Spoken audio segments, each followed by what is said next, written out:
In my book, The Best of Both Worlds, I devote a full chapter to nutrition.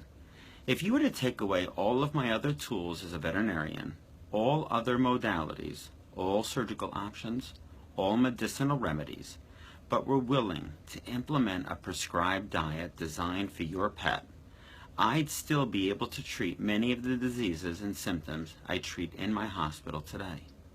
Many diseases can be cured using food as medicine because food is the critical centerpiece to ideal health.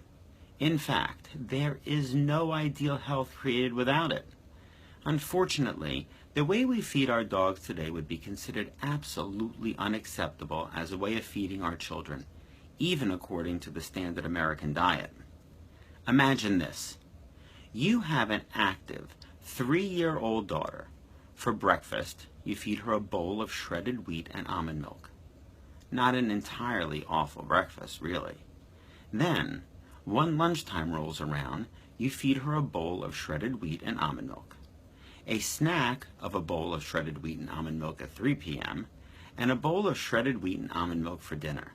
You do this day in and day out, and that not entirely awful breakfast becomes a diet so undeniably lacking in nutrition, your daughter would be in jeopardy of serious illness.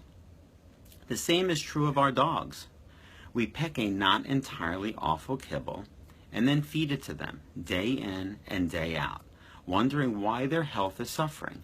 Yet, the pet industry is so dominated by pet food manufacturers using their deep pockets to sell us better dog food, few people even remember other dog food options.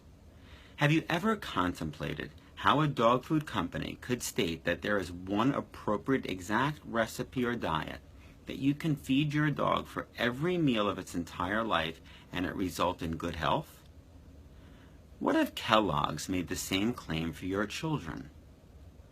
While the pet food industry first came on the scene with Spratt's patent meal Febrine dog cakes in 1860, the majority of family pets ate table scraps, a variety of leftover meats, vegetables, and starches, until about the 1950s. The truth is, dry dog food, or what we call kibble, was originally designed as a short-term option for dogs in wars overseas, easy to store and needing no refrigeration. In 1964, the Pet Food Institute, a lobbying group for the now multi-billion-dollar pet food industry, began a compelling campaign to get people to stop feeding their dog anything other than packaged dog food. They funded and published reports that showed up everywhere, detailing the benefits of dry dog food, and even produced a radio advertisement focused on the dangers of table scraps. Their work, combined with the industry spending a combined $50 million a year on advertising, was undeniably successful and undeniably damaging to pet health. Feeding dry food to your dog every day, twice a day, or even 3 times a day is the equivalent of feeding breakfast cereal to your child every meal of every day. Convenient and shelf-stable? Yes. Decent in a pinch? Sure. But full of empty calories and hard on the body. Pick up a copy of my book for more on a TCVM approach to feeding your dog, or learn more about TCVM in general in a previous video I did. Both links will be found below this video.